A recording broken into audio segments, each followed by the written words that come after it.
You are the key to all your closed doors.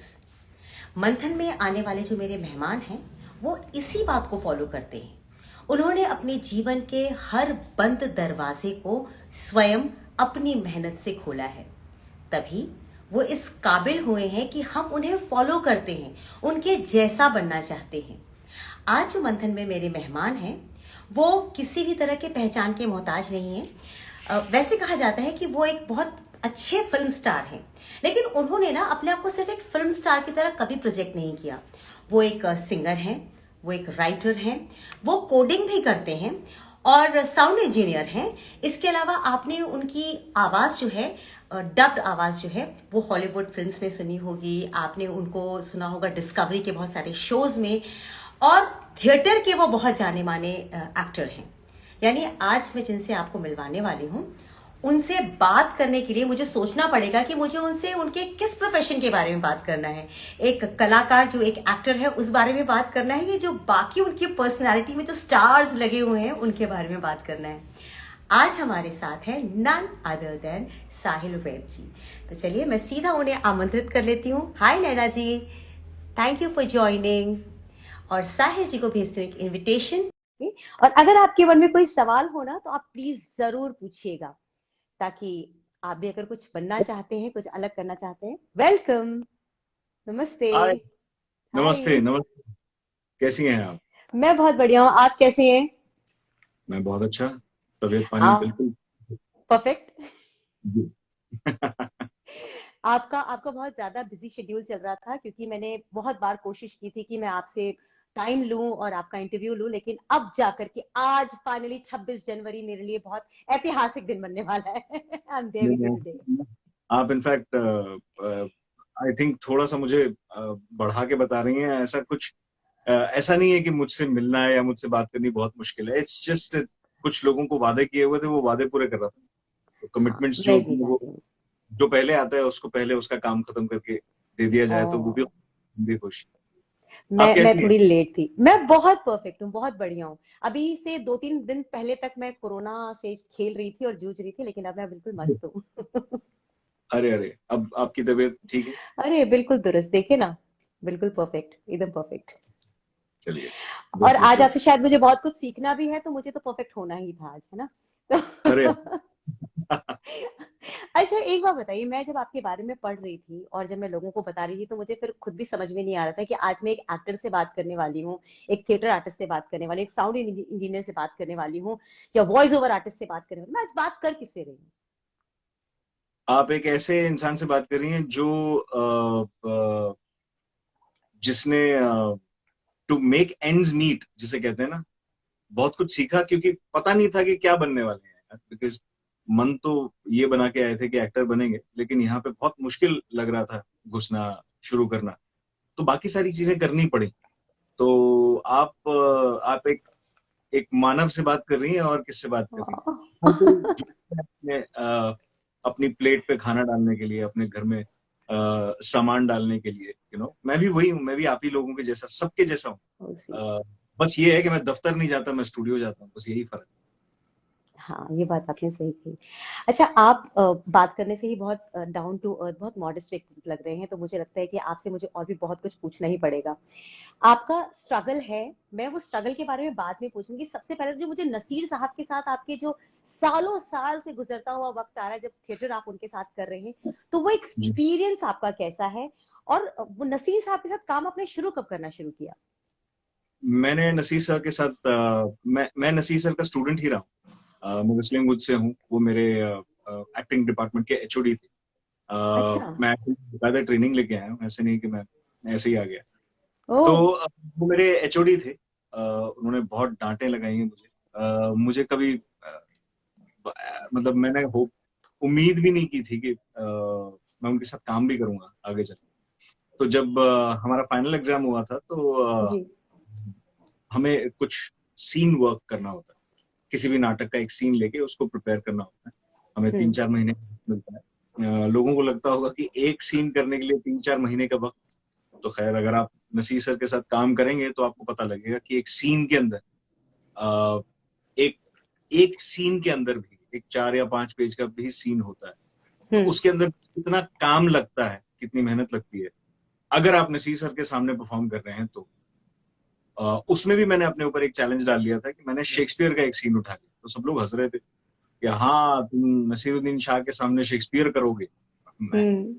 I think वो मेरा बचपना ही था जो मैंने बोला कि हाँ क्यों नहीं करूंगा, हाँ बिल्कुल करूंगा। मैंने कभी इंग्लिश थिएटर नहीं किया और मुझे बहुत आई फेल्ट वेरी लकी कि नसीर सर ने भी बोला कि हाँ ठीक है करो, उसमें क्या हो गया, ज्यादा से ज्यादा हम्म। क्या धंधा करोगे, बता दे। हम्म।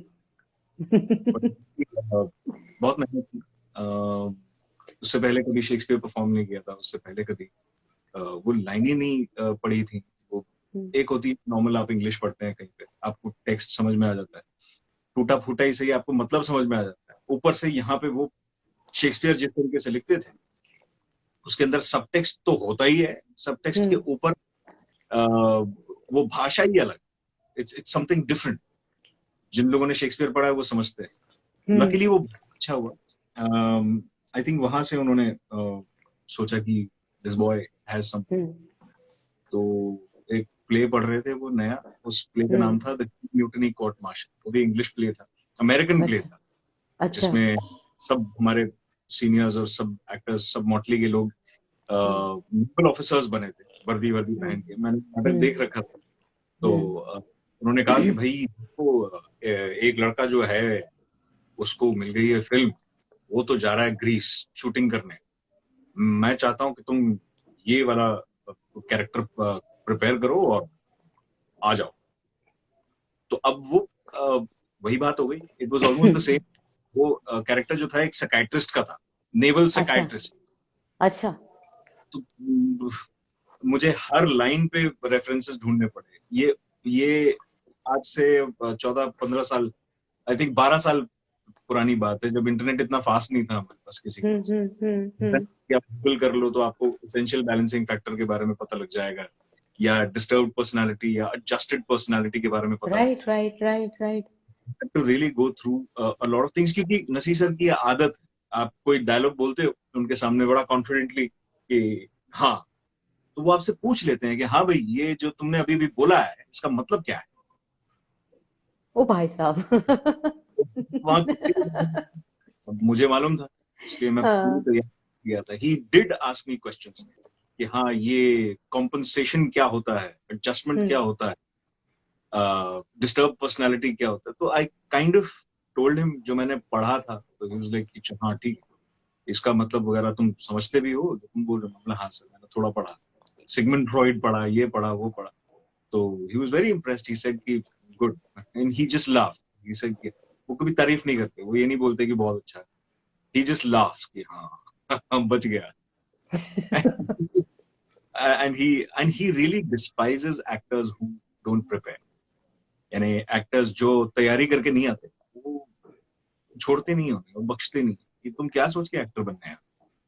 मेहनत के नाम पे तुम कुछ करते नहीं, तैयारी के नाम पे तुम कुछ करते नहीं, एक्सरसाइजेस के नाम पे तुम कुछ करते नहीं। तुम यहाँ मेरे सामने आके बैठ गए, तुमने अपनी लाइनें तक नहीं पढ़ी ठीक से, and I did not want to face that. मैं कसम खा के गया था कि ये मौका ही है, इन्होंने बुलाया है, इतनी इज्जत दी है, खुद फोन करके बोला उन्होंने कि आ जाओ, मुझे तुम्हें कास्ट करना है इस प्ले में। वो दिन है और आज का दिन है, मैं उनके साथ ही हूँ। मतलब ये फर्क नहीं पड़ता कि प्ले के अंदर क्या हो रहा है, मतलब अगर साउंड होता है तो मैं साउंड भी करता हूँ, लाइट होती है तो मैं लाइट भी करता हूँ। I just have to be in the play and he knows beautiful, that. I beautiful. Proudly से दैट आई थिएटर में ऐसे ही होता है, थिएटर में कोई फिल्मों वाला बजट नहीं। So you have to do everything. You have to sing, you have to dance, you have to choreograph yourself. आपको सब खुद करना है। साउंड डिजाइन तक मैंने किया है प्लेस के लिए। तो that's Oh my that's how you do it. God. और वो अच्छा, तो प्रैक्टिस है। इतना कुछ जब आपने किया तो आपको प्यार किस चीज से ज्यादा हुआ? आप साउंड करते हैं, वीओ करते हैं, एक्टिंग करते हैं, तो फिर प्यार किससे किया आपने? मुझे अपनी जिंदगी से प्यार हो गया, मुझे अपनी जिंदगी से प्यार हो गया। मैं अगर इनमें से एक भी चीज ना करता होता तो शायद मैं इतना खुश नहीं होता जितना मैं। ठीक है, मैं बहुत ज्यादा अमीर नहीं हूँ, मैं बहुत ज्यादा सक्सेसफुल नहीं हूँ, लेकिन मैं जब जब कुछ करता हूँ उस लगन से, तो वो चीज सक्सेसफुल होती है. I've never failed as an actor. I've never failed as a voice actor. I've never failed as a writer. I've never failed as whatever I do, and I think that I can be happy about. वो जो वो जो वो जो खुशी होती है. मैं समझा।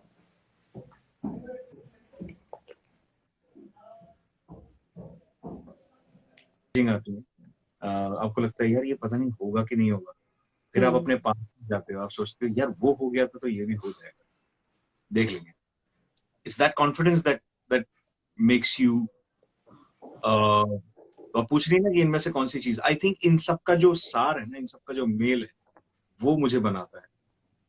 एज एन एक्टर, अगर मुझे कैमरे की समझ है, मैं एक बेहतर एक्टर बन सकता हूँ. अगर मुझे एज एन एक्टर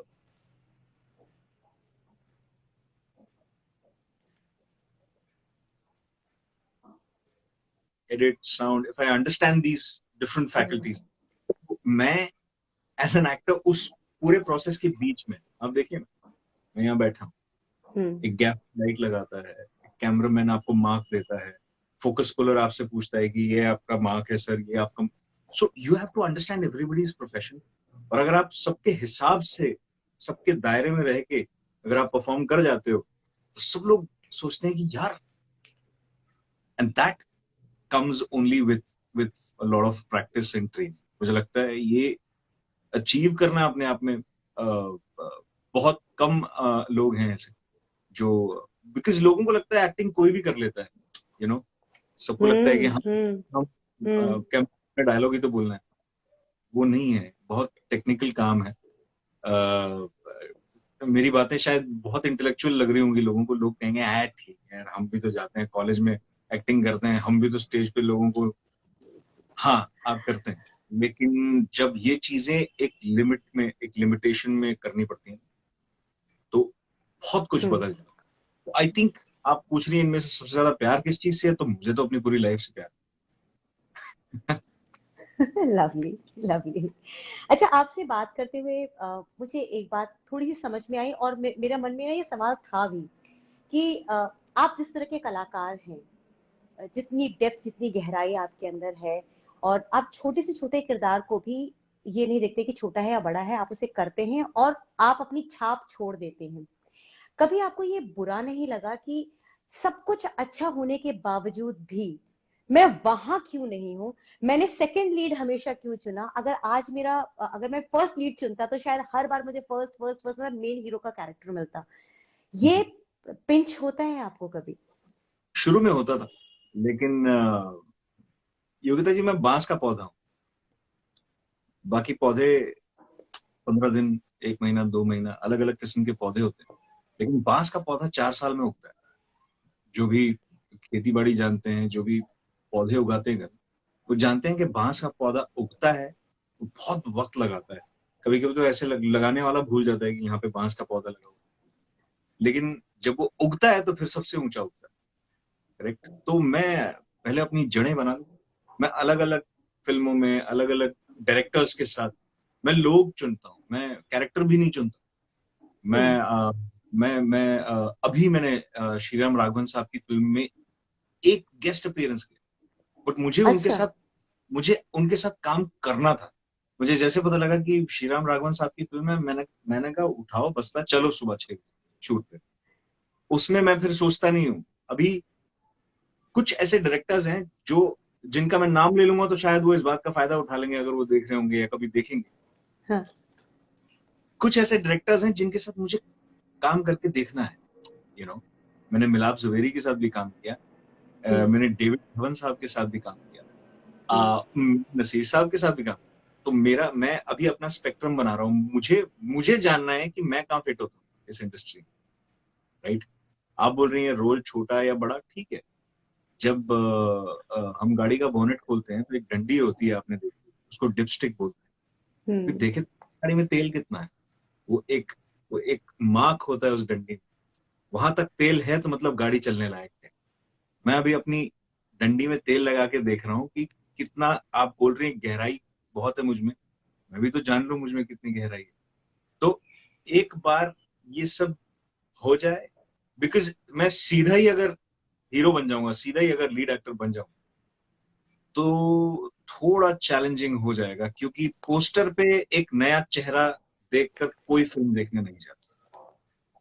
अब वो वक्त बदल रहा है, क्योंकि कंटेंट लोग पसंद कर रहे हैं, कंटेंट कहते हैं कंटेंट इज किंग, लेकिन वो टाइम अभी तक पूरा आया नहीं है। अभी भी थोड़ा सा स्टारडम चलता है, लोग देखते हैं कि फिल्म में कौन आदमी है, फिल्म देखते देखते हमारा पैसा तो बर्बाद नहीं हो जाएगा। ठीक है, 200-300 रुपए की सब्सक्रिप्शन है, या 200-300 रुपए की फिल्म की टिकट है टिकट्स थिएटर, हैं, हाँ, लेकिन हाँ।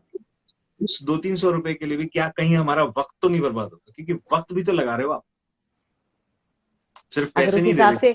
उस हिसाब से देखा जाए तो बहुत सारे सुपरस्टार्स की मूवी है जिनमें वाकई जाओ तो लगता है कि हमने पैसे बर्बाद, वक्त बर्बाद, सब बर्बाद किया है। बस तो कुछ वो मुझे बर्बाद। लगता है वो प्रिविलेज्ड है, वो प्रिविलेज्ड है कि उनके नाम पर लोग सिनेमा हॉल में पहुंच जाते हैं। एग्जैक्टली अब ठीक है, वो उनकी ताकत है, वो उस ताकत का सही इस्तेमाल भी करते हैं, वो उस ताकत का गलत इस्तेमाल भी करते हैं, लेकिन at the end of the day producer और डिस्ट्रीब्यूटर कम से कम अपना पैसा कमा लेते हैं, अपना नुकसान नहीं कर पाते।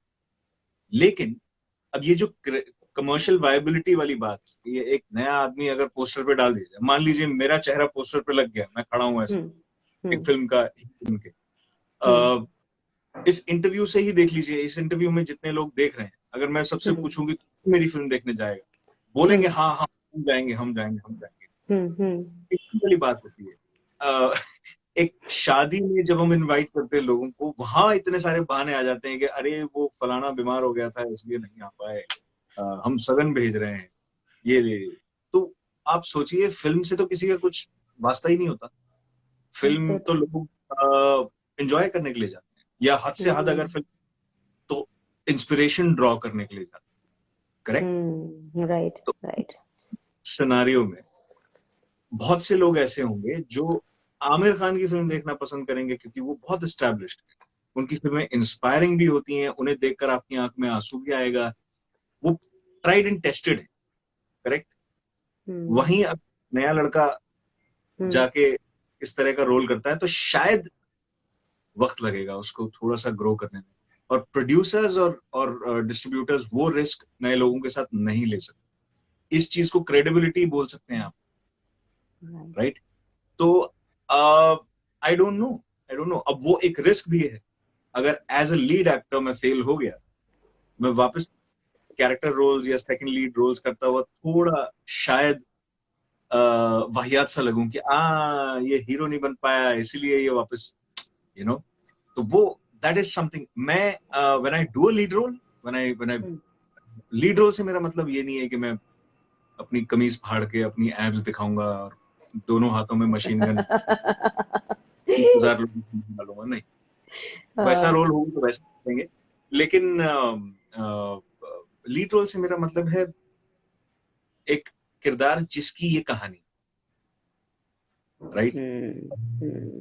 लव टू डू दोस, लेकिन जब टाइम आएगा तब आएगा, बांस अपने आप खड़ा हो जाएगा पूरी तरीके से। I am just looking forward. मैं सच्ची में चाहती हूँ कि मैं उस बांस को देखूं कि ये बस जो बांस की का पूरा जो झुरमुट लगा हुआ है वो बहुत बड़ा, और इस बांस को मैंने देखा था कभी उनसे बात भी हुई थी मेरी। I would love to see you like that.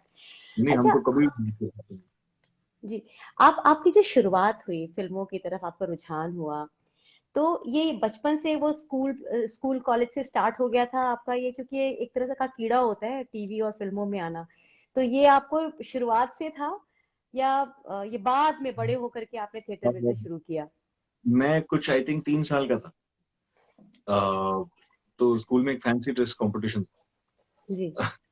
उसमें नेताजी सुभाष चंद्र बोस बना था, और मेरे डैड, बड़ी कहानियां सुनी है, मैं तो 3-3.5 साल का था, मुझे तो इतनी याद है नहीं, थोड़ी बहुत धुंधली धुंधली सी धुंधली याद है। धुंधली यादें होंगी, हाँ। इनमें से एक मैं कभी नहीं भूल सकता, वो ये है कि जब मैं मुझसे कहा जाता है कि पापा बहुत दूर से, क्योंकि हम सेलम से हैं, तमिलनाडु, बहुत ही छोटा अच्छा। सा शहर, वहां कुछ नहीं मिलता, अब मिलने लगा है, अब वो शहर भी बड़ा हो गया है, मगर पापा तिरची से ड्रेस लेकर के आए थे, टोपी घर पे सिली गई थी, बहुत उनके मतलब उनके घर का पहला बच्चा, घर का सबसे बड़ा बेटा, अब वो एक फैंसी ड्रेस कंपटीशन में पार्टिसिपेट करने जा रहा है और पूरे पूरे सेलम से बच्चे वहां पे कुछ कुछ बन बन के आएंगे। तो मैं नेताजी सुभाष चंद्र बोस बन के गया था।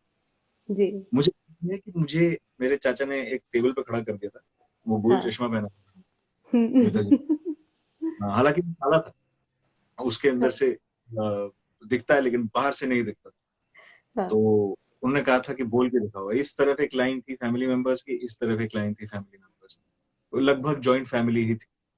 तो मुझे याद है कि उस टाइम उसे आंसू निकल आए और मैं अब समझता हूँ कि वो आंसू इसलिए थे कि इतनी अटेंशन, इतनी उम्मीदें मुझसे, oh. You know. So I went there on stage, mic नहीं चल रहा। तो नेताजी का डायलॉग मुझे सिखाया गया था कि you give me blood, I will give you freedom. बहुत मैंने सुभाष जी ने बोली थी। मैंने बोला था कि you give me a mic, I will give you my speech. आपने उस उम्र में ये कहा था? या आप मुझे माइक दीजिए, मैं आपको स्पीच दूं। गॉड। पर वो घर की तैयारी करके गए थे सब घर वाले कि मेरा लाइन था, से विथ मी, जय हाँ। हिंद। हाँ। तो पीछे जितने हमारे घर वाले थे सब बोले जय हिंद, क्योंकि ऑडियंस थोड़ी सी घबरा जाती है कि बोले या ना बोले। घर वाले जी। सब बोले तो दूसरे जय हिंद पे सब बोले एक साथ। फिर माइक ठीक हुआ तो फिर मैंने करेक्ट वाली लाइन बोली। आई थिंक वहीं से मेरे दिमाग हाँ। में एक बात बन गई थी कि यार ये सही है, प्यार का प्यार भी मिलेगा, पैसे के पैसे भी मिलेंगे, है ना, और किसी काम में सिर्फ पैसे मिलेंगे, प्यार तो मिलेगा। करेक्ट। तो आई थिंक यही करेंगे लाइफ में। और उसके बाद वो इतनी बड़ी शील्ड जीती थी मैंने, तो घर पे मैं गुंडा सा बन गया था थोड़ा सा कि हाँ। मैं जीत गया, अटेंशन मिल गया था भाई इतना सारा। मैं प्राइज जीता है, मैं फर्स्ट आया। एक दिन मेरी माँ ने हाँ। बड़ी बोल दी कि उसी चीज का ठप्पा लगा के रखोगे तुम, कुछ और नहीं करोगे जिंदगी। हाँ। बात लग गई। मैं कहा, यार कुछ और करना पड़ेगा। वो वो एक्सपायर हो गई है वो कामयाबी, अभी नई अब कामयाबियां नया। पड़ेगी। तो मेरी मदर ने भी बहुत ताने मार मार के बहुत पुश किया। She really wanted me to kind of succeed in this line of work. हाँ। वाह। हाँ, अभी भी मुंह पे बोल दिया करते हैं, पेट निकल रहा है। घर में क्रिटिक होना बहुत अटेंटिव रहना पड़ता है फिर तो। मेरी जिंदगी में दो बहुत बड़े बड़े क्रिटिक हैं। अब तो खैर हाँ। क्रिटिक बढ़ते जा रहे हैं, वो कभी आपको पर्सनली बताऊंगा। लेकिन मेरी माँ, मेरा भाई, आपने एक मेरी सबसे बड़ी क्रिटिक का इंटरव्यू लिया था, जो मेरी मैनेजर भी है, हाँ। नैना नैना जी। धर, मैनेज करती है। वो उसने मेरी जिंदगी को आके इतना सेंटर कर दिया है। How मतलब sweet. कभी कभी इतनी तीखी बात बोल देती है कि 2-3 दिन तक मैं सोचता रहता हूँ कि यार क्या ये वाकई सच है। फिर मैं ये सोच के अग्री कर लेता हूँ कि नैना ने कहा है तो भाई सच ही होगा, उसका क्या ये फायदा, होगा। है ना। वो those critics are very important in your life. वरना तारीफ करने वाले तो बहुत आते हैं। ये बात नसीर सर ने भी कई बार हमें समझाई है कि देखो यार, जब हम स्टेज पे नाटक वाटक करते हैं तो पीछे जो लोग आते हैं ना मिलने के लिए गले, अरे हम्म। सर कमाल किया। हम्म। तक कहते हैं मेरे को 40-50 साल हो गए, आज तक कोई आदमी आके ये नहीं बोला कि सर आपने बहुत गंदा काम किया। हाँ। आपने नोटिस किया है? अगर कभी नहीं कहा तारीफ जाता। वाले नहीं होते तो चीजें बहुत अलग होती। आप समझ रहे हो? हम्म।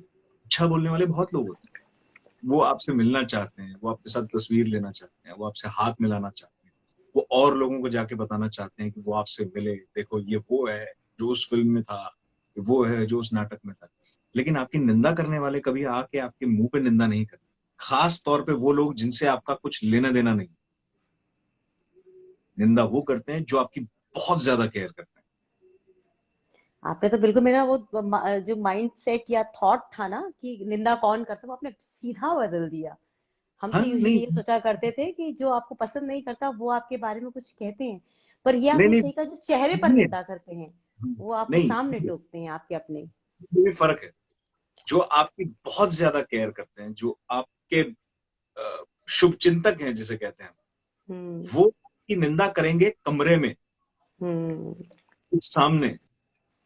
जो आपके शुभचिंतक नहीं है, वो दुनिया भर में आपकी निंदा करेंगे। बिल्कुल सही, बिल्कुल सही। ये फर्क। तो ये जो मैंने बिल्कुल नाम ली, मेरी माँ है, मेरा भाई है, नैना है, ये लोग मेरी निंदा करते हैं मेरे मुंह पे। और मेरी जिंदगी देख के बहुत से लोग बोलते हैं कि यार इसमें तो कोई कमी है ही नहीं, यार ये तो हाँ सब कुछ है। हाँ। लेकिन ये 3 लोग हैं, इनसे पूछिए। नहीं, लेकिन इनको मुझे तो नैना जी ने बहुत- बहुत तारीफ करके बताई आपकी। आई एम सॉरी मैं उनकी बुराई नहीं कह सकती। वो आपकी जितने लिए आपके लिए हाई उन्होंने रखा था ना। अच्छा, आपने लेकिन सही कहा, आपसे कहती हैं और हमें, मतलब दुनिया के लिए वो आपकी जो सबसे, जितना वो आपको अच्छे से पहचानती हैं। आई और वो थिंक नैना, मेरी माँ और मेरे भाई, ये तीनों आ, आ, मेरे सबसे बड़े फैन भी यही। How sweet. मतलब ये इन लोगों ने अगर मेरा कोई काम देखा, ये फौरन आ, हमें तो पता ही नहीं था कि तुम ऐसा भी कर लेते हो, यू नो। खासकर वो एक फिल्म आई थी बैंक चोर, जिसमें मैं विलन बना, जिसमें लोगों को हाँ गोलियां मार रहा हूँ, लोगों को हाँ डरा रहा हूँ, Really, हाँ। लोगों की जान सूखी पड़ी है। तो ये लोग थोड़े से सरप्राइज हुए, नैना भी सरप्राइज हुई थी, मेरी मॉम भी सरप्राइज हुई, जिसने भी देखी वो लोग सरप्राइज थे। बट कभी कभी जब मेरी परफॉर्मेंस को लेकर नैना ने आज तक कभी कुछ नहीं बोला, लेकिन बहुत सी ऐसी चीजें हैं जो हमें एज एक्टर उन चीजों का ध्यान रखना पड़ता है। वो चीजें अगर नैना नहीं होती तो शायद मैं उन चीजों पे ध्यान भी ना दे। तो आई ओव लॉट टू हर, और क्या बोल सच सकते। में, सच में, you are so kind, so sweet. Oh God अच्छा, आपकी सबसे पहली फिल्म जिससे आपकी एंट्री हुई है इस इंडस्ट्री में, उसकी कुछ यादें हैं? बहुत अब अब ये इस सवाल के 2 जवाब हैं। कौन सी फिल्म की हाँ। बात कर रही हैं, पहले रिलीज हुई या जो जिसकी शूटिंग पहले हुई? आ, शायद जिसमें आपने सबसे पहले शूट किया वो ज्यादा बहुत इंटरेस्टिंग रही होगी। तो जो सबसे पहले जो मैंने फिल्म शूट की थी, उस फिल्म का नाम था हैप्पी। जो अच्छा। भागवत तलवार, जिन्होंने धर्म भी बनाई है, जो नेशनल अवार्ड वगैरह जीत चुके हैं, उन्होंने डायरेक्ट की थी। उस फिल्म का नाम था हैप्पी। और उस फिल्म में जो मेन लीड में एक्टर थे वो थे पंकज कपूर साहब। और जैसे ही मैंने उनका नाम सुना, मैंने कहा हाँ यार ये तो कर। और मुझे बहुत बाद में पता लगा था कि उस फिल्म में मुझे सिर्फ इसलिए लिया गया था क्योंकि मेरे लंबे बाल थे और मैं गिटार बजाता था। मेरी एक्टिंग से किसी को कुछ लेना देना नहीं। हमारा क्या जा रहा अच्छा। है, एक्टिंग भी कर रही है। तो अब दिक्कत ये थी कि मैं उन दिनों मैं पढ़ रहा था, अभी भी मैं विस्लिंग वुड्स में था, मैं ट्रेनिंग ले रहा था एज एन एक्टर। मैं दूसरे हम्म सेमेस्टर में, और दूसरे ही सेमेस्टर में मुझे मैंने एक टेस्ट दिया, हम्म अ, वो पास हो गया। अब लेकिन हम्म। विस्लिंग वुड्स जो स्टूडेंट कॉन्ट्रैक्ट होता है उसमें लिखा होता है कि आप बाहर काम नहीं कर सकते। हाँ मैं कहा ये दिक्कत हो गई यार, जो करने आए थे हाँ। वही नहीं करते। लेकिन मजे की बात ये हुई कि हमें कहा गया कि शूटिंग जो है वो रात में होगी, अच्छा। मतलब रात के 8 बजे के बाद होगी, और आपको सुबह 6 बजे 5 बजे पैकअप कर दिया जाएगा। और यहाँ 5 बजे क्लास लगती थी सुबह, वॉइस की क्लास होती थी, योगा होता था, जिम होता था, डांस होता था। और उस टाइम पे विस्लिंग वुड्स में अगर आप 3 छुट्टियां ले लो तो आपका सेमेस्टर गया, आपको दोबारा सेमेस्टर रिपीट करना पड़ता था। ओ। तो 30 दिन की जो शूट मैंने की है वो लिटरली ऐसे की है कि मैं लंच टाइम में सोता था। फिल्म एप्रिसिएशन में जो फिल्म दिखाई जाती थी, मैं उस दौरान सो जाता था। कभी कभी डांट भी पड़ती थी कि भाई तुम सो क्यों गए। हाँ। तो वो हमारे फिल्म एप्रिसिएशन के टीचर सोचते थे कि इसको वर्ल्ड सिनेमा की कदर नहीं है, जबकि मैं बहुत दुख महसूस कर रहा था कि यार इतनी अच्छी अच्छी फिल्में दिखा रहे हैं, मैं देख नहीं पा रहा क्योंकि नींद पूरी नहीं हुई। Right right. 7, 7:30 बजे, 8 बजे कॉलेज छूटता था, मैं वहां से सीधा बाइक लेके भागता था। टाउन में शूट होती थी, मैं वहां जाके शूट करता था पूरी रात। हम्म। अ, पूरी रात शूट करने के बाद सुबह वापस कॉलेज आता था क्योंकि 5 बजे वॉइस क्लास लग जाती। तो वो 32 दिन मैं कभी नहीं भूल सकता। मैं कहीं भी कॉलेज में कहीं भी जगह मिलती थी सो जाता। तो माय आई गॉड। थिंक ये मेरी पहली शूटिंग की यादें हैं जो मैं कभी नहीं भूल सकता। और आई थिंक उसके बाद मैंने कभी इतना रिगरसली अपने आप को, और हमारे हमारे फिल्म स्कूल का हमारी ट्रेनिंग का जो शेड्यूल था वो भी कोई बहुत आसान नहीं था। मैंने आपको बताया योगा, डांस, मार्शल राइडिंग, दुनिया जहान की चीजें, और उसके बाद आप जाके रात को वहां शूट कर रहे थे। आई थिंक लकीली उस टाइम में मेरी उम्र ज्यादा नहीं थी, तो मैं पैशन में वो चीज कर कर गया। गया। आप एक दोहरा करनी पड़े तो आई थिंक नैना देख रही है, नैना हाँ, जी। और उन्होंने मुझे एक सीक्रेट भी बताया, मैं वो भी सवाल पूछती हूँ जो उन्होंने भी सीक्रेट लीक किया आपके बारे में। आप मैं क्रोकोडाइल भरी लेक में कूद गए थे? मैं नहीं कूदा था, गिर गए थे हम। अच्छा। मैं और वरुण हम लोग बद्रीनाथ की दुल्हनिया की शूटिंग कर रहे थे। जी। वो वाला जो scene है जिसमें हम जेट स्की लेके वो बीच वाले मंदिर तक जाते हैं जहाँ आलिया के पास जाके हम सिंपल इंटरेस्ट का फॉर्मूला सुनाते हैं, बड़े एक्साइटेड होके कि सिंपल इंटरेस्ट का फॉर्मूला याद करके आया है वो। हाँ। तो का टेक होने लगा था। तो जेट स्की का एक प्रॉब्लम है, जेट स्की को आपको चलाते रहना पड़ेगा, अगर वो एक जगह खड़ी होगी वो बोट की तरह नहीं होती। अच्छा। तो एक पहली बार तो ऐसा है कि वरुण धवन बहुत अभी अभी डिशूम की शूटिंग करके आए थे, शायद वो वाला भूत चढ़ा हुआ था। वो हाँ। जेट्स की ऐसे ऐसे चला, मैंने काफी हद तक तो पकड़ के रखा, लेकिन एक जगह मेरा एक हाथ जो है वो पानी की वजह से फिसल गया, तो मैं गिर गया ओह, ओह। पानी के अंदर। तो पहले तो सब 1 मिनट के लिए घबरा गए कि किसी को पता नहीं था कि अब डायरेक्टर के दिमाग में तो यही चलेगा ना कि पता नहीं ये लड़का तैरता भी है कि नहीं तैरता, मुझे नहीं मालूम। हम्म। जो बचाव दल जो था वो भी दूर खड़ा रहता था क्योंकि वो फिर कैमरे में आ जाता था। हम्म। लकीली मुझे तैरना आता था, मैं तैर के वापस जेट स्की में चढ़ा, मैं कहा वन मोर, तो एवरीबॉडी जस्ट चीयर्ड। मैं गया वापस, सूखा, सब तैयार होके वापस आया कि चलो अब शॉट लेंगे। शॉट लेने के लिए हम बोट से वापस जेट स्की तक पहुंचे। जैसे ही वहां एक्शन कॉल हुआ, इस बार जेट स्की ही पलट गई खड़े खड़े, ओह। और वरुण दोनों लेक में गिर गए। अब लेक में गिर गए, बड़ी मासूमियत के साथ हम उठे, हमने कहा चलो ये शॉट आज होने वाला नहीं है, बाहर चलते हैं। जैसे ही बाहर गए, वहां का कोई लोकल बोला कि अरे बाल बाल बच गए लड़के। क्या बाल बाल बच गए? तो है हम्म। कहते हैं, नहीं यहाँ मगरमच्छ है।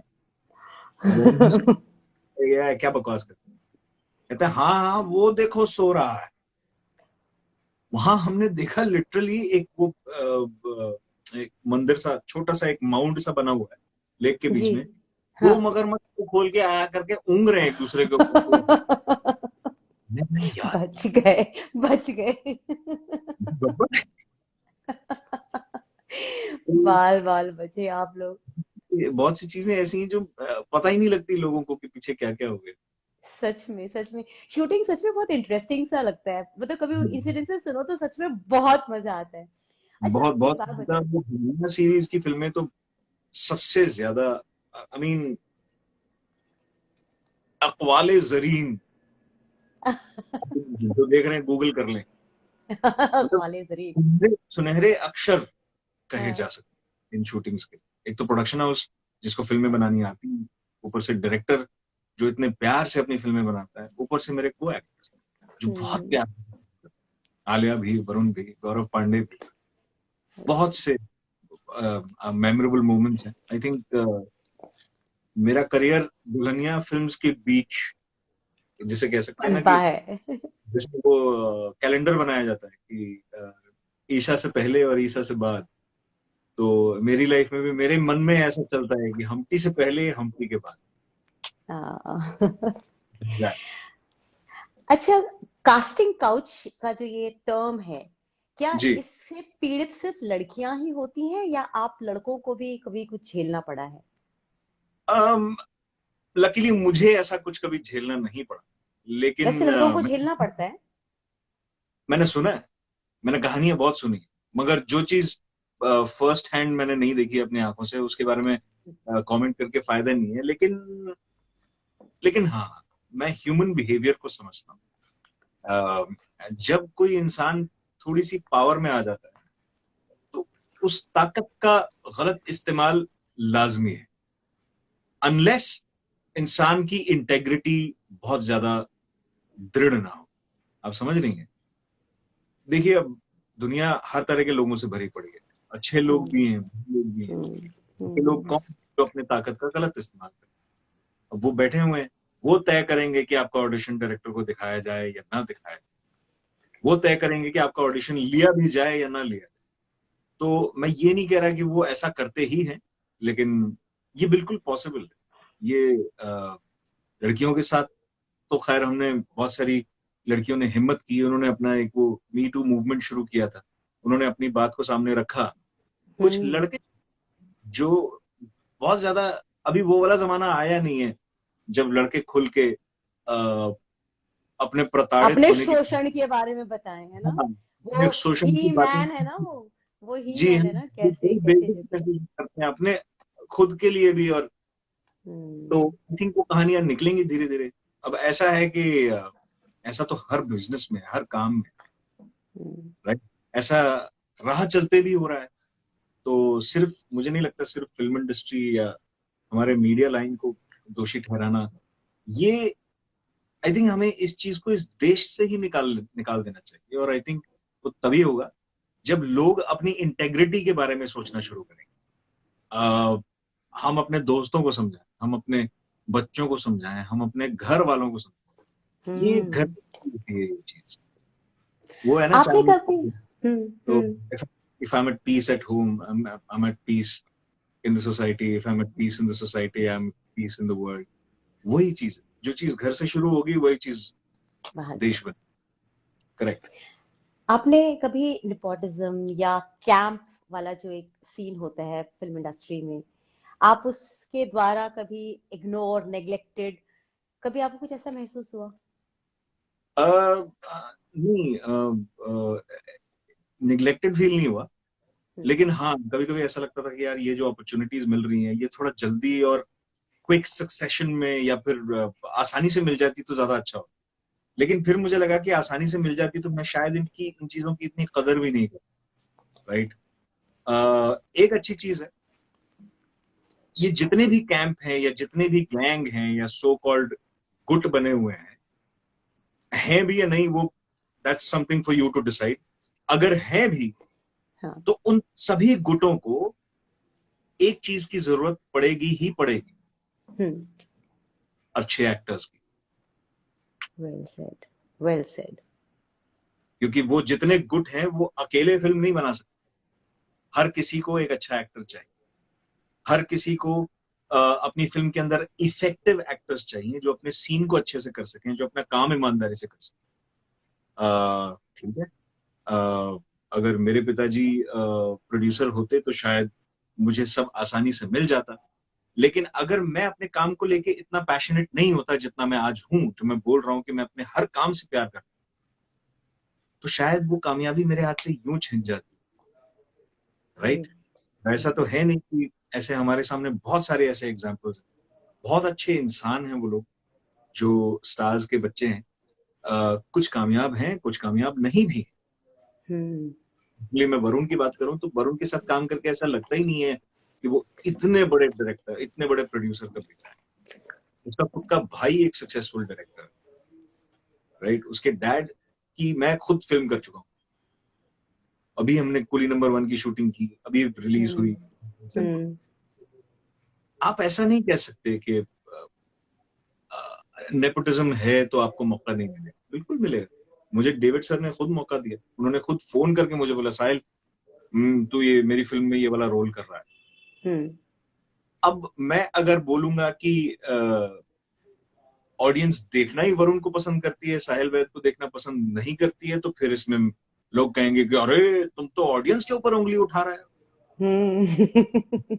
ये हमारे ऑडियंस को भी सोचना पड़ेगा कि अगर हम एक ही तरह के लोगों को देखते रह जाएंगे तो फिर अब देखिए ना, अल्लू अर्जुन की फिल्म आई पुष्पा, जिसमें मैंने भी डब हिंदी में, मैंने हिंदी केशवा, में अगर आप देखेंगे तो आपको मेरी आवाज सुनाई देगी। एक बार डायलॉग मारिए ना, वो वाला, पुष्पा। अच्छा, वो तो उसका है, श्रेयस ने बोला है। श्रेयस ने हालांकि बोला है वो? हाँ, हालांकि अल्लू की पूरी डबिंग मैंने की थी और मेरी आवाज को एज अ गाइड ट्रैक इस्तेमाल किया है श्रेयस तलपड़े ने। बट मेरी फाइनल वॉइस जो फिल्म में गई है वो केशवा की। तो जो वॉइस ओवर आप शुरू में सुनती हैं हाँ, हाँ, हाँ। वाला, वो पूरा वॉइस ओवर मेरा ही है। अच्छा, अच्छा। हाँ, तो आई डोंट नो आपने हिंदी में देखी है या नहीं, बट कमिंग हाँ, टू माय, अभी सडनली लोगों को अल्लू अर्जुन पसंद आने लगा, यू नो, बिकॉज अब वो रीजनल वाला फंडा ही खत्म हो गया, बिकॉज लोकलाइजेशन के अंदर इतनी पावर है, इतनी ताकत है कि वेरी राइट। आदमी आप ही की भाषा में बोल रहा है, तो उसको बॉलीवुड की फिल्म माने या फिर तेलुगु इंडस्ट्री की फिल्म माने, इससे पता लगता है कि जनता और देखना चाहती है। वो हमारे लॉकडाउन के दौरान ओटीटी के रिलीजेस से साबित हो गया कि हमारी जनता लोगों को नए नए कंटेंट को देखना चाहती है। इसीलिए पाताल लोक भी चला, इसीलिए फैमिली मैन भी चला, इसीलिए बहुत सारे ऐसे शोज चले, और उस जरिए से मेरे बहुत सारे दोस्त आज स्टार बन गए। स्टार क्या बने, उन लोगों को फिल्म फेयर अवार्ड्स मिल गए। मेरे खुद के teacher Jameel Khan Filmfare award लेकर के फोटो लगा रहे हैं फेसबुक पे। मैंने तो सोचा था ये तो मुमकिन ही नहीं है, लाइफ में कभी होएगा ही नहीं। तो ऐसा लग रहा है कि आज नहीं तो कल मुझे भी मिल ही जाएगा। शायद आपको तो हाशमी बहुत पहले मिलना चाहिए था। वो तो फिल्म फेयर वाले सोचेंगे उसमें, I can't say anything about it, but the people who garnered success over the years, over the past 2 years because of OTT, I think वो डिजर्व करते थे। और अब आप देख लीजिए, वो किसी के बेटे नहीं है, कोई नेपोटिज्म नहीं है वहां। ये हमारी ओटीटी ने थोड़ा सा ये प्लेटफॉर्म खोला है, मतलब ये इस प्लेटफॉर्म ने मुझे लगता है कि थोड़ा सा हमारा ऑडियंस बढ़ा दिया, और ना वो जो स्कैम हुआ था। प्रतीक गांधी स्टार नहीं था उस टाइम पे, लेकिन आज सब जानते हैं प्रतीक गांधी, एवरीबडी नोज, राइट? उसमें भी अगर किसी स्टार को ले लिया जाता तो ये ऑडियंस को डिसाइड करना है कि वो किसको देखना चाहता है। ऑडियंस डिसाइड कर सकती है सब कुछ, एवरीथिंग। अच्छा, आपका बिगेस्ट ड्रीम क्या है? मेरा बिगेस्ट ड्रीम तो थोड़ा सा क्रेजी है, बट मेरा जो एक रियलिस्टिक ड्रीम यही है। I always want to be an actor. I want to remain an actor. ऐसा नहीं मैं कर सकता कि अब मैं एक्टिंग छोड़, बस वो एक भय मेरे मन में। आई थिंक मैं सदा एक्टर रहूं, इससे बड़ा ड्रीम कुछ नहीं है। और अगर क्रेजी ड्रीम बताना है आपको तो मैं I want to be the best actor in the world. Why not? It's not a crazy dream, you deserve to B.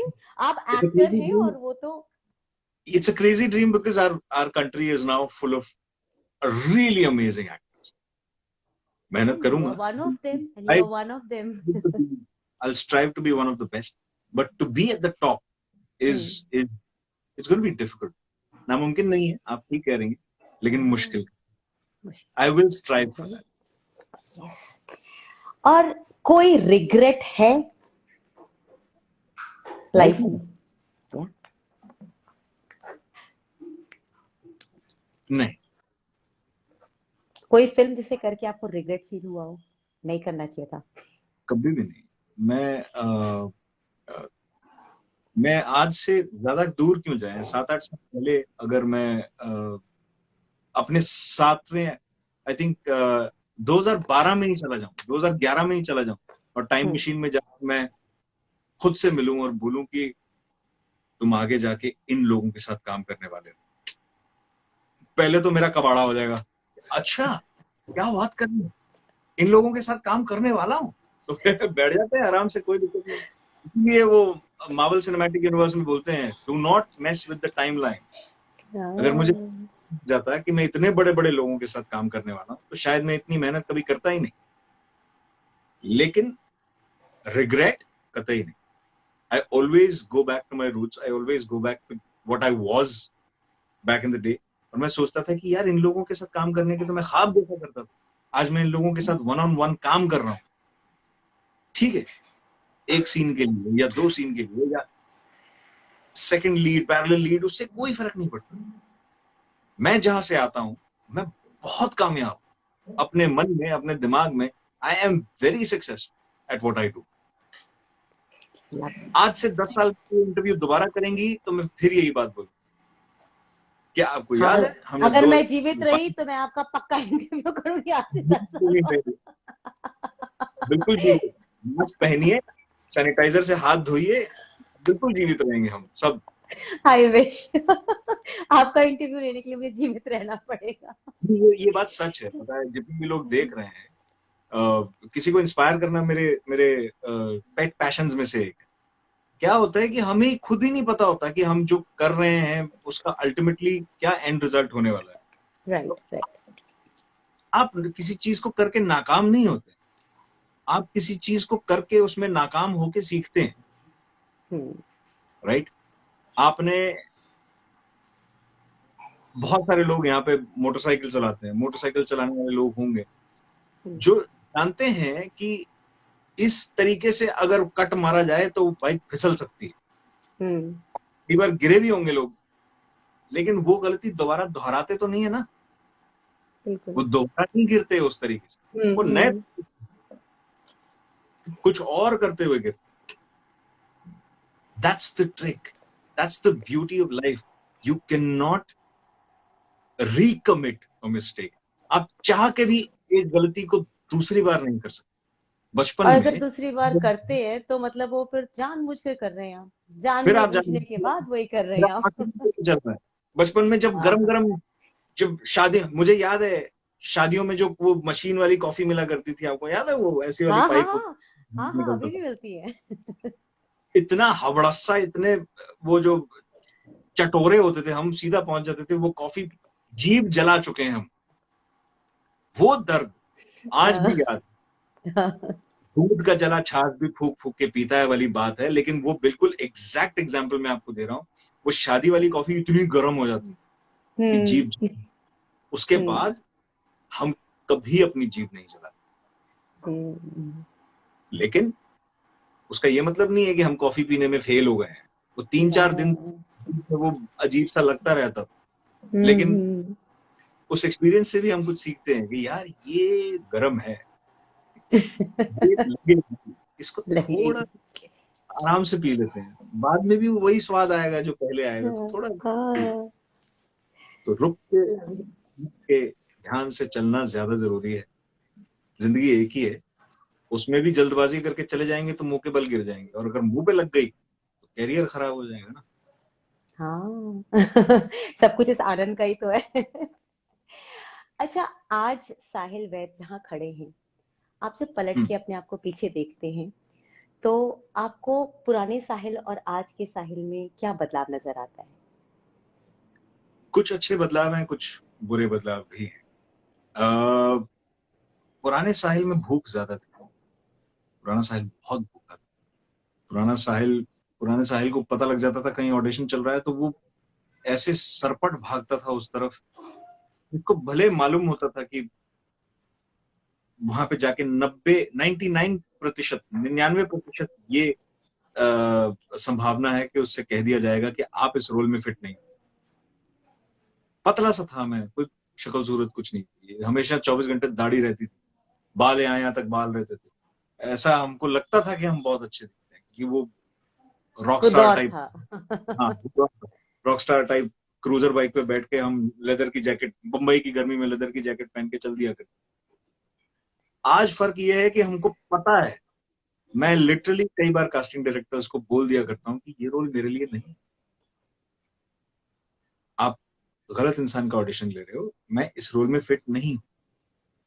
वो ठहराव आ गया है, ये अच्छा भी है बुरा भी। इसका ये मतलब नहीं है कि मेरी भूख खत्म हो, लेकिन इसका ये जरूर मतलब है कि अब मुझे पता है कि किस चीज की तरफ मेहनत करनी चाहिए, किस तरफ मेहनत नहीं करनी चाहिए।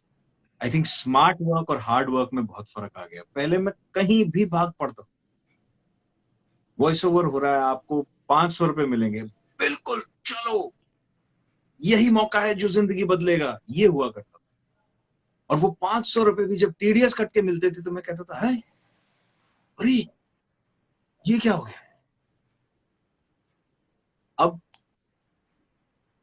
ठहराव आया है, समझ में आती हैं चीजें, अब मैं थोड़ा कैलकुलेटिव हो गया, अब मैं चीजों को समझ के लेता हूं। मैं पहले भी शायद उतना ही अच्छा एक्टर था जितना अभी हूं, मैं पहले भी उतना ही बुरा एक्टर था जितना शायद अभी हूं। फर्क बस इतना आ गया है कि अब मुझे समझ में आने लगा है कि मैंने जो किया है वो बुरा है, जो मैंने जो किया है वो अच्छा है। क्योंकि अच्छा एक्टर बुरा एक्टर कुछ भी नहीं होता ma'am. At the end of the day एक बहुत अच्छा एक्टर भी एक खराब परफॉर्मेंस दे सकता है, और एक बहुत घटिया एक्टर भी बहुत अच्छी परफॉर्मेंस दे सकता है। ये फर्क मुझे पुराने साहिल में अकल नहीं थी। वो जो करता था उसे लगता था कि बहुत अच्छा है, लेकिन इसमें भी एक पॉजिटिविटी है और नेगेटिविटी है। उस टाइम पे कोई डर नहीं होता था। हम कुछ परफॉर्म करके आते थे कहीं किसी ऑडिशन में, तो ऐसा लगता था ये हमको ही मिलेगा, और वो हमको बिल्कुल नहीं मिलता। अक्सर ऐसे ऑडिशन प्लेयर थे जहाँ पे हम सोच के आते थे यार क्या घटिया परफॉर्म करके आए, और लेकिन वहीं से अब कॉल। और वहीं से कॉल आ जाता था। और अब ऐसा हो गया है कि अब कहीं भी टेस्ट देता हूँ, मुझे उस वक्त समझ आता है कि ये if it's going to work out. और मैं I will be very clear, मैं टेस्ट अभी भी देता हूँ। I still go for auditions, I still go for screen test, क्योंकि बाद में फेलियर्स अभी ऐसा, भी होते हैं, फेलियर्स हाँ अभी हाँ, भी होते हैं। ऐसा नहीं होना चाहिए कि कल को आप सेट पे पहुंच जाओ और डायरेक्टर बोले कि यार काश इसका ऑडिशन ले लेते। आप पहले अपनी तसल्ली कर लीजिए, आपके प्रोजेक्ट में आपके कैरेक्टर में मैं फिट होता हूँ। अगर आपको लगता है आप मुझसे एक्टिंग करवा सकते हैं तो आप पहले तसल्ली कर लीजिए, आप पहले हमको चुन लीजिए। हम्म। उसके बाद हम आपकी स्क्रिप्ट पढ़ेंगे, फिर तय करेंगे कि हमें ये प्रोजेक्ट करना है या नहीं। जब डायरेक्टर्स को हक होता है तो एक्टर्स को भी तो हक होना चाहिए, एक्टर्स को भी हक होना चाहिए। है ना। उस आप टाइम पे, सच में। पुराने टाइम पे मैं ऐसा नहीं सोचता। उस टाइम पे मुझे ऐसा लगता था कि डायरेक्टर ने मुझे ले लिया है, मतलब बस साहब बताइए कौन सा हाथ काट के दूं, बताइए, आप क्या करवाना है? आपके बच्चों को स्कूल से ले आऊं, आपके घर के बर्तन कर दूं, आप बताइए क्या करना ओह, है? हाउ आपने मुझे स्वीट। चुना है, आपने मुझ पे भरोसा दिखाया है, मैं आपका हूं। ऐसा नहीं होता, रियलिटी बहुत अलग है।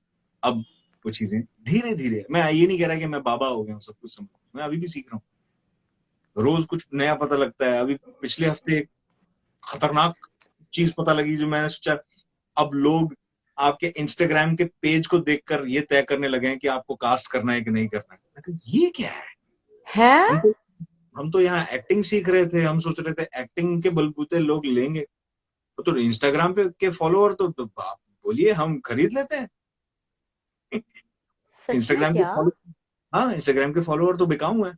आप खरीद लीजिए, आपके पास 1 मिलियन फॉलोअर्स हो जाएंगे तो आपको काम यूं मिलता चला जाएगा। ये तो मेरे लिए बड़ी हैरानी की बात थी। तो मैंने नैना से भी कह दिया, मैंने कहा ये जो इंस्टाग्राम के फॉलोअर्स देखने वाले लोग हैं ना, उनका मत लो फोन, हमें उन लोगों के साथ काम नहीं करना।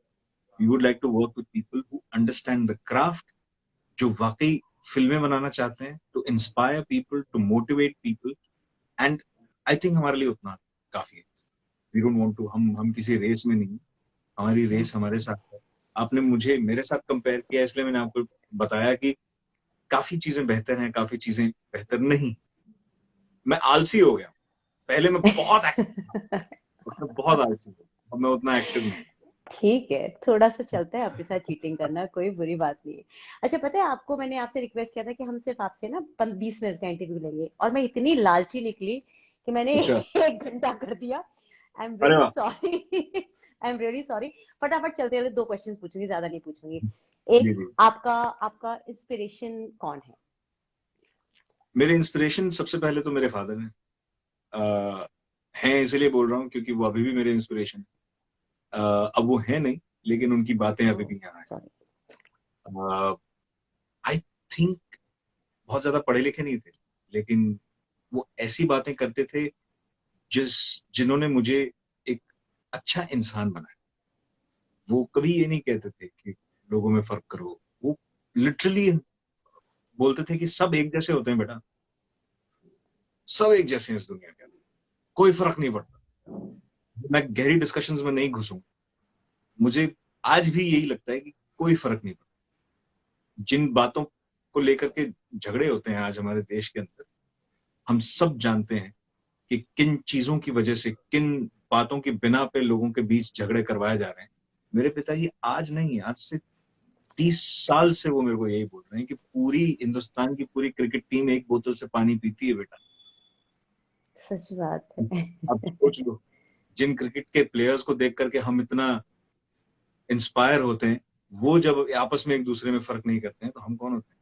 छोटा सा example, he is definitely one of my inspirations. मेरे दूसरे इंस्पिरेशन मिस्टर अजय मनचंदा है, जिन्होंने मुझे लिटरली स्कूल के टाइम अपने प्ले में, और दूसरे प्ले में जब मेरे पेरेंट्स ने जाने से मना कर दिया, अभी पढ़ाई खराब होगी, तो वो स्कूटर लेके घर पहुंच गए, बोला कि अच्छा, आप गलत कर रहे हो, इसको रोक रहे हो, ऐसा मत करो। अगर वो उस दिन रात स्कूटर लेके नहीं आते तो शायद मैं एक्टर नहीं बनता।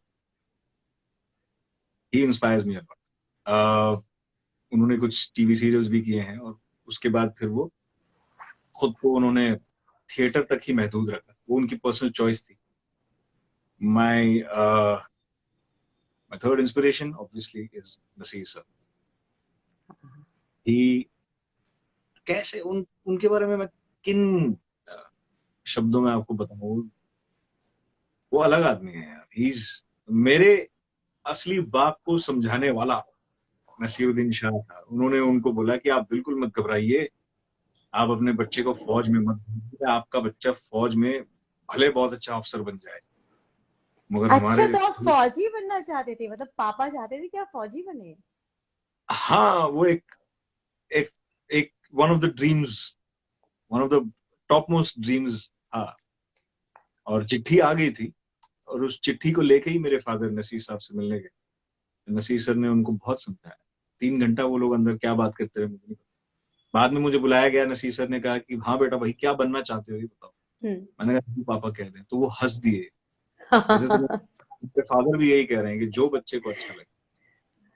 अच्छा। एंड नसीर सर के बड़े भाई खुद चीफ ऑफ आर्मी स्टाफ बनने वाले, जनरल। वो भी एक पेट्रियोटिक फैमिली से आते हैं, अपने देश से बहुत प्यार करते हैं। तो उन्होंने मुझे समझाया कि साहिब ठीक है, तुम बहुत अच्छे ऑफिसर बन जाओ, लेकिन ये जो तुम करते हो, जो तुम कर रहे हो, तो मालूम, लेकिन you have a lot in you to give. मेरे फादर ने कहा भाई मेरा तो कुछ समझ में नहीं आ रहा, लेकिन ये आदमी अच्छा लग रहा है, ये जैसा जैसा बोलता जाए करते जाना, इस आदमी से शिकायत नहीं।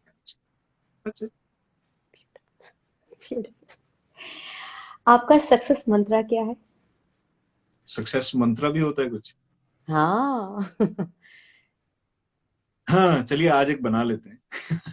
हाँ, मैं उससे इंस्पायर होना चाहती हूँ। सक्सेस मंत्र क्या होता है?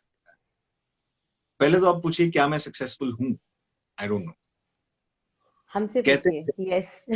हमसे नहीं, पूछिए। यस। थैंक यू, बट कहते हैं ना कि जब तक किसी चीज में गुंजाइश हो, तब तक उस चीज में इम्प्रूवमेंट की, उसको बेहतर करने की गुंजाइश हो, तब तक वो चीज परफेक्ट नहीं होती। मैं ये नहीं कह रहा कि मैं परफेक्ट बनने की फिराक में हूँ, लेकिन जब गुंजाइश है तो और थोड़ा, क्यों ना और थोड़ा, क्यों ना और थोड़ा। आई थिंक वही है मेरा सक्सेस। ब्यूटीफुल। खुशी बहुत जरूरी है, लेकिन संतुष्टि बहुत खतरनाक है। Oh my God. Oh my God, that was a big one. That was a big one. क्या है कि आप आपसे संतुष्ट बात। हो, हाँ ठीक है हम बन गए, हम्म। तो आपकी जर्नी खत्म। दैट्स इट, आप इतना ही है, इसके आगे आप नहीं जा पाएंगे। आप खुश भी हैं, आप संतुष्ट भी हैं, हाँ भाई हमने 4 फिल्में करी, हम बहुत गरीबी से उठ के आए और हमने 4 फिल्में की, हम वाह साहिब वाह। लेकिन अगर मैं ये कहता हूं कि मैं बहुत खुश हूं, मैंने अपनी जर्नी बहुत अच्छे से जी है, मेरी फिल्में देख के लोग मेरे फैन बने, लोग मुझसे फोटो खिंचवाते हैं, यार 4 और कर लेते हैं, 40 और कर लेते हैं, 400 कर लेते हैं, क्या जा रहा है, मजा तो आ ही रहा है, व्हाई स्टॉप?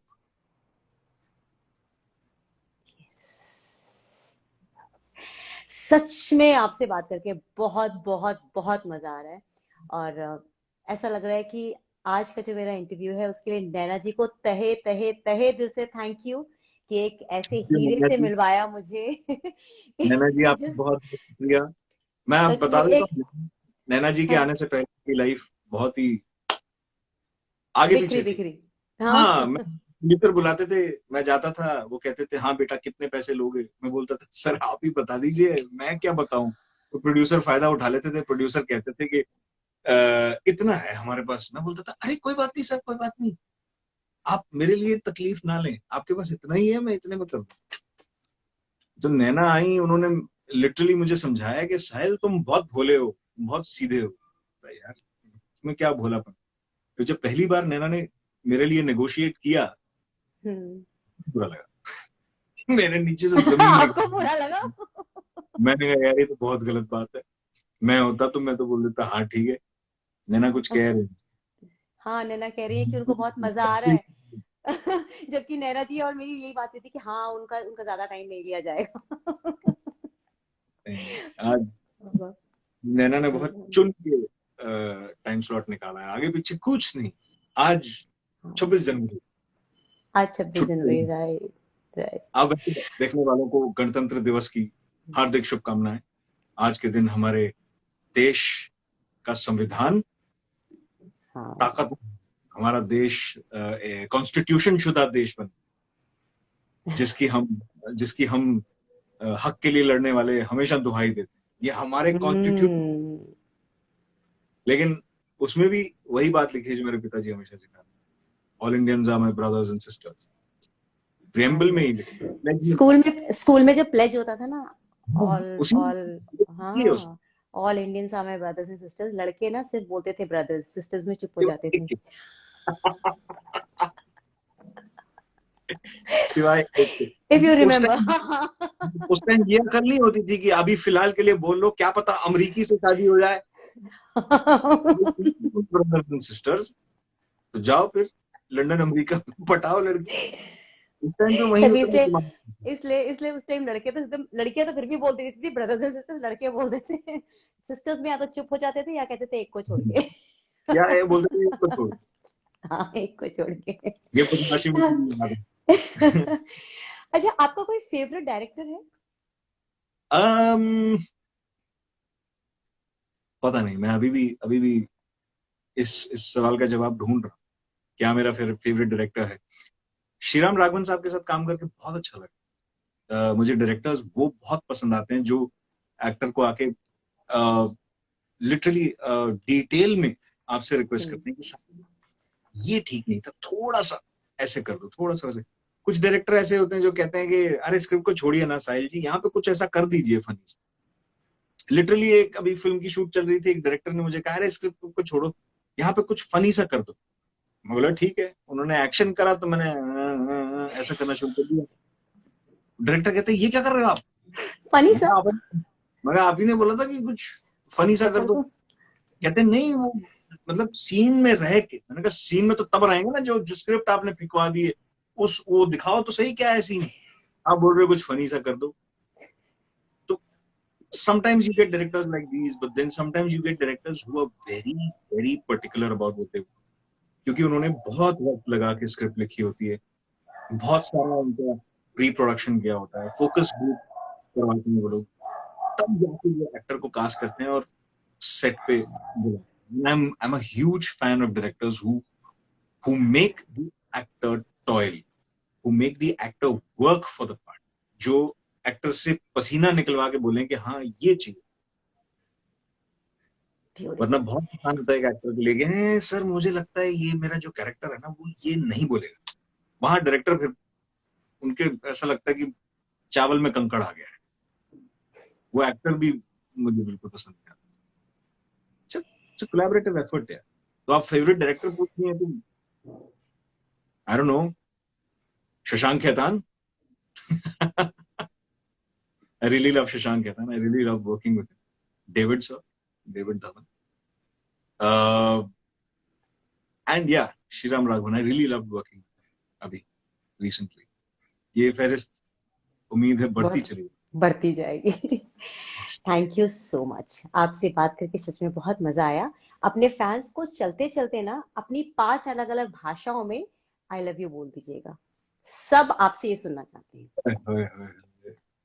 मैं अपने सारे फैंस नू तहे दिलों कहना चाहूंगा, मैं बहुत प्यार करता ਤੁਹਾਡੇ ना उंगली रोम आदिल करेन मैं आपसे बहुत प्यार करता हूँ. I love you. और क्या रह गया. मैं गढ़वाली. थारा प्रेम करूँ हूँ. और और गढ़वाली में भी है ना कुछ, गढ़वाली गढ़ या नहीं नहीं. कौन सी एनीवे, भाषा थी लोगों, एक और भाषा लोगों ने मुझे कहा था कि आप बहुत जबरदस्त बोलते हैं, मेरे दिमाग कौन से वो सी. भाषा उतर गई. या तो पहाड़ी भाषा थी कोई, ऊपर किसी ने लिखा था कि उनको बोलिए वो इस भाषा में बात करें. अच्छा, किस बंगाली में नैना जी को देखिए, वो अपने अपनी भाषा में आ गई. नैना जी को बोल दीजिए आप. ये আমি তোমাকে ভাল পাও. बट बंगाली में कैसे बोलते थे? আমি তোমাকে আমি তোমাকে ভালোবাসি. ভালোবাসি. তোমাকে हाँ, ভালোবাসি. फैंस हाँ, हाँ. जितने भी हैं मतलब. अभी बाकी बहुत आएंगे, बहुत आएंगे. देखिए, इंस्टाग्राम एक ऐसा अजीब सा, मतलब मैं खुद भी सोचती हूँ कि हाँ, कहने को बहुत सारे फॉलोअर्स होते हैं, जब आप लाइव करने बैठी ना तो लगता है लोगों के पास टाइम ही नहीं है, आना ही नहीं चाहते हैं. बाद में अच्छी बात देखते है. हैं लाइक बटन दबा के चलते अच्छी बात है बनते कि लोग तरक्की कर रहे हैं. हमारा देश तरक्की कर रहा है. ये भी हैं. दौर होता है ना. अभी क्या होगा, अभी तीसरी दुल्हनिया बनेगी जिसकी शूटिंग बहुत हाँ, होने वाली है. जो मुझे बोलना अलाउड नहीं था, लेकिन कभी ना कभी तो शुरू होनी ही थी. अभी बिल्कुल. वो जब release होगी तो देखना यहाँ एकदम भीड़ लग जाएगी. क्योंकि ऐसा ही होता है. फिल्म आती है, लोग एकदम हल्ला मचाना शुरू कर देते हैं, फिर 3-4 हफ्ते निकल जाते हैं तो लोग भूल जाते हैं. कोई बात हाँ. नहीं. ये अच्छा, ऐसे ही. ये कौन है, ये जैस्मीन जी कह रही, can I hear it in Tamil please. Jasmine Jasmine David ये इन तमिल में तमिल. सुनना चाहती हूँ. हाँ. தமிழ்ல பேசுறேன். தமிழ்ல வந்து நான் உங்களை ரொம்ப காதலிக்கிறேன். ஆனா நீங்க எப்படி என்ன தமிழ் என் அம்மாவும் ஐ லவ் யூ சொல்றாங்க பாருங்கடா. दैट्स माय ओ मदर भाई पूनम वैद. वो भी साहब. बोल रही अच्छा, वो भी है. है. नमस्ते ma'am. Oh, ma'am is so sweet.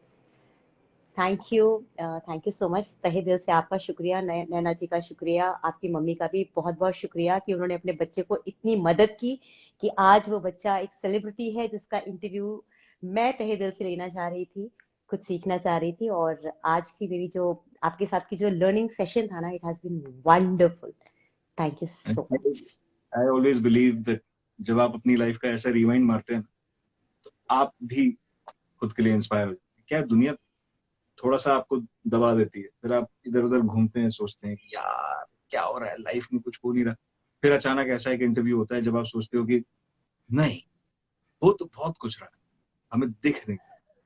ये रिविजन बहुत जरूरी होता है. अक्सर going back in life also inspires you and brings you to place जहां आपको लगता है कि नहीं यार, जर्नी तो हुई, स्लो हुई है, ग्रेजुअल हुई है, लेकिन हुई है.